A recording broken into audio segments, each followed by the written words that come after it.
කියන විදිහට රස්සා නැති වෙන්නේ නැහැ. නමුත් රැකියාවල ස්වභාවයේ වෙනසක් සිද්ධ වෙනවා. Black Ants අපේ YouTube නාලිකාවේ අලුත්ම වැඩසටහන Alpha Talk with සෝමශ්‍රී වෙත ඔබ සැම සාදරයෙන් පිළිගන්නවා. ඉතින් සෝමශ්‍රී පහුගිය මාස කිහිපය ඇතුළත මම දකිනවා මේ ලෝකයේ ප්‍රබල සමාගම් රැසක්ම උන්ගේ සේවකයන්ගේ රැකියාවලින් ඉවත් කිරීමක් සිද්ධ වෙනවා. සමාජය තුළ ලොකු කතාවක් ඇති වෙලා තියෙනවා AI ටෙක්නොලොජි එක නිසා මේ වෙනකොට මේ ලෝකයේ රැකියාවන් වෙනුවට AI ටෙක්නොලොජි එක රිප්ලේස් වෙනවා කියලා. ඉතින් ශ්‍රී ලාංකික තරුණයෙක් මේ 2026 වර්ෂයේදී බය නැතුව ජීවත් වෙන්න නම් වර්ධනය කරගන්න ඕන, ඉගෙන ගන්න ඕන ස්කිල්ස් මොනවා විදිහටද සෝමශ්‍රී ඔයා දකින්නේ? නෑ මචං. ඇත්තටම මෙතන සිද්ධිය තමයි මේ කියන විදිහට රස්සා නැති වෙන්නේ නැහැ. නමුත් රැකියාවල ස්වභාවයේ වෙනසක් සිද්ධ වෙනවා.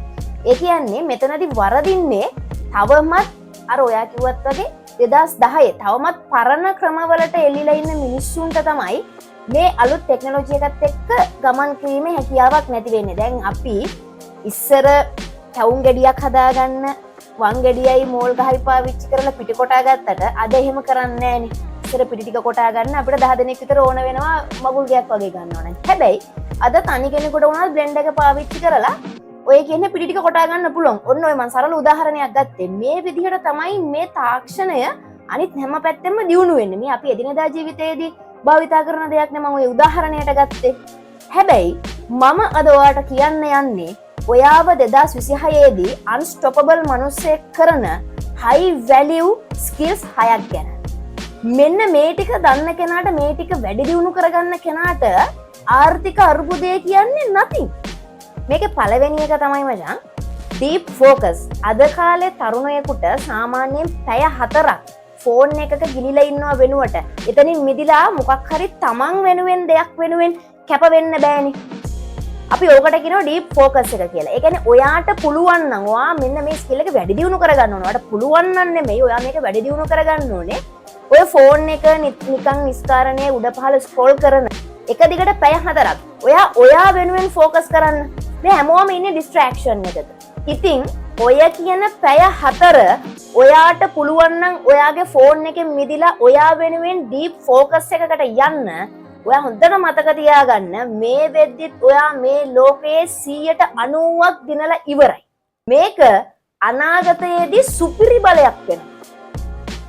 ඇත්තටම සෝමශ්‍රී දැන් අපේ ඇටෙන්ෂන් ස්පෑන් එක රන් මාළුවෙකුට වඩා අඩුයි. ඉතින් මොකක්ද අපේ දෙවෙනි ස්කිල් එක? අර ඔයා නිතරම කියන AI එකද? ඔව්. දෙවැන්න තමයි AI efficiency. දැන් AI දන්නවා කියන එක ස්කිල් එකක් නෙවෙයි. හැබැයි AI දන්න කෙනෙකුට සාමාන්‍යයෙන් දවසක් යන වැඩක් කොහොමද පැය 2කින් පැය 3කින් වගේ ඉවර කරගන්නේ කියලා අන්න ඔයාට හිතන්න පුළුවන් නම් ඔයා AI වලින් ඒ වෙනුවෙන් වැඩක් ගන්නව නම් ඔන්න ඔයා වැඩෙක්. මේ කියන AI efficiency එක AI කාර්යක්ෂමතාවය ඔයා වැඩි දියුණු කරගන්න ඕන. කොහොමද මේක කරන්න කියලා හොයලා බලලා ඔයාගේ ක්‍රමයක් ඔයා හදාගන්න ඕන මේ අවුරුද්දේ. ඔයා දැන් ඔයාගේ AI co-pilot එක හසුරවන්න ඉගෙන ගන්න ඕනේ. අන්න එහෙම කරන එක තමයි මේ අවුරුද්දේ වැඩෙක් වෙන්නේ. ඇත්තටම මේ 2026 වෙද්දී මේ ලෝකයේ මේ ලංකාවේ වුණත් දත්ත විශාල ප්‍රමාණයක් තියෙනවා. හැබැයි ගොඩක් අයට මේ දත්ත විශ්ලේෂණය කරලා යම්කිසි නිගමනයකට එන්න, තීරණයකට එන්න තමයි හැකියාවක් නැත්තේ. ඇත්තම කිව්වොත් මෙන්න මේ ඩිසිෂන් මේකින් මේ දත්ත විශ්ලේෂණය කරලා ඒ තුලින් අනාගතය දකින්න පුළුවන් කෙනා තමයි කර්මාන්ත මෙහෙවන්නේ. එහෙම නැත්නම් විශේෂයෙන්ම CEO කෙනෙකුට සුදුසුකම් ලබන්නේ මෙන්න මේ කියන ස්කිල් එක යම්කිසි මට්ටමක හෝ තියෙන පුද්ගලයෙක් විතරයි. එතකොට ඔයා මෙතනදී වැඩිපුරම අවධානය දෙන්න ඕනේ දත්ත වෙනුවෙන් නෙවෙයි. දත්ත ටික විශ්ලේෂණය කරලා මේකෙන් මොකක්ද මට අනාගතයේදී නිර්මාණය කරන්න පුළුවන් රැකියා අවස්ථාව, එහෙම නැත්නම් මොකද්ද මේකෙන් මට කරන්න පුළුවන් කර්මාන්තය කියන එක දකින්න කෙනාට 2026 කියන්නේ ජයග්‍රාහී වර්ෂයක් වෙනවා. රයිට්. ඒ කියන්නේ AI එකත් එක්කම අපේ ක්‍රිටිකල් තින්කින් ස්කිල් එකත් ඩිවෙලොප් වෙන්න ඕනේ. එහෙනම් සෝමශ්‍රී මොකද්ද හතරවෙනි එක? හතරවෙනි තමයි persuasion and negotiation. AI එකකට කවදාවත් හැකියාවක් නැහැ මිනිස්සෙක්ගේ හදවතකට කතා කරන්න. මිනිස්සෙක්ව පොළඹවන්නේ AI එකකට බෑ. හැබැයි ඔයා අනිවාර්යයෙන්ම මෙන්න මේ කියන sannivedana කුසලතාවය ස්පෙෂලි ඔයාට පුළුවන් නම් කාව හරි ආයෝජනය කිරීමක් වෙනුවෙන් පොළඹවන්න. ඔයාට පුළුවන් නම් කෙනෙක්ව ඔයා වෙනුවෙන් එකඟ කරගන්න. විශේෂයෙන්ම මේ කියන්නේ ඔයාට පුළුවන් නම් ඔයාගේ පාරිභෝගිකයාගේ හදවතට කතා කරන්න. ඔන්න ඕක තරම් වටින ස්කිල් එකක් මිනිස්සුයෙකුට තවත් නැහැ. දැනකට ගිහිල්ලා කතා කරන්න පුළුවන් වෙන්න ඕනි. ප්‍රියමනාප වෙන්න ඕනි. ඔයා මොකක් හරි ප්‍රොඩක්ට් එකක් කරනවා නම් ඔයා මොකක් හරි ස්කිල් එකක් එහෙම නැත්නම් ඔයා මොකක් හරි සර්විස් එකක් තව කෙනෙකුට ඔයා ප්‍රොවයිඩ් කරනවා නම් මෙන්න මේකයි මගේ සර්විස් එක. මම මේක ගෙනාවේ මෙන්න මේ කියන අඩුපාඩුව වෙනුවෙන්. මේ කියන ඔයාට මෙන්න මේකෙන් මේ මගේ සර්විස් එකෙන් ඔයාට පුළුවන් ඔයාගේ ගේ අතු ගා ගන්න. right? මිනිස්සුන්ට ප්‍රශ්න ගොඩාක් තියෙනවා. හැබැයි මිනිස්සුන්ට විශ්වාසයෙන් තමන් වෙනුවෙන් දෙයක් කරගන්න වටිනා ආයතනයක් වටිනා සර්විස් එකක් තව කෙනෙක්ගේ ස්කිල් එකක් අපි අරගෙන මේක ඇත්තටම මට මගේ ආයතනය වෙනුවෙන් මේක සාර්ථක වෙයිද කියන බය නැති කරන මට්ටමට වචනෙන් ඔයාට එයාව හසුරවන්න පුළුවන් නම් ඔන්න ඕක පරම්පරා ගානකට වටින ස්කිල් එකක් වෙනවා. එනිසා මේ 2026 අවුරුද්දේ ඔය කියන ස්කිල් එක ඔයා අනිවාර්යයෙන්ම වැඩි දියුණු කරගන්න ඕනේ. අපේ YouTube channel එකේ මේ ගැන කතා කරලා තියෙනවා. ඉතින් මෙන්න මේ උඩින් එන කාඩ් එක හරහා ඔයාට ගිහිල්ලා ඔයාගේ sannivedana කුසලතාවය දියුණු කරගන්නේ කොහොමද කියලා බලන්න පුළුවන්. පස්වෙන්න තමයි complex problem solving. ඇත්තටම 2026 වෙනකොට නිර්මාණය වෙලා තියෙන ප්‍රශ්නවල සංකීර්ණතාවය අති ප්‍රබලයි. ඒ කියන්නේ අපි ඩිග්‍රී එකක් කරා ඩිප්ලෝමා එකක් කරා වෙන මොකක් හරි සහතික පත්‍ර පාඨමාලාවක් හෝ A level O level මොන දේ කරත් අපි යම්කිසි එක විෂයකට විතරයි නම් කොටු වෙලා ඉන්නේ. අපි දන්නේ එක විෂයක් ගැන විතරයි නම් ඇත්තටම වර්තමානයේදී ඒක මදි. ඔයා ඩිග්‍රී හෝල්ඩර් කෙනෙක් වෙන්න පුළුවන්. හැබැයි ඔයා ඩිග්‍රී එකක් ගන්නේ යම්කිසි විෂය පතයක් වෙනුවෙන් ස්පෙෂලායිස් වෙලානේ.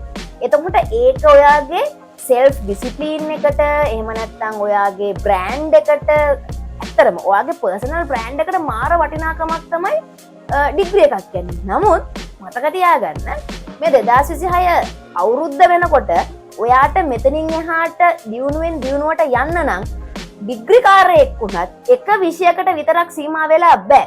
ඩිග්‍රී කරන ගමන් හරි ඩිග්‍රී කරලා ඉවර වෙලා හරි තවත් පොඩි කෝසස් වලින් හරි අපිට සිද්ධ වෙනවා තමන්ට රිලේටඩ් තව පාර්ට්ස් ගැන ඉගෙන ගන්න. එතකොට තමයි අපිට self disciplinary එකක් හදාගෙන මේ 2026 2027ට ජයග්‍රාහී විදිහට යන්න පුළුවන් වෙන්නේ.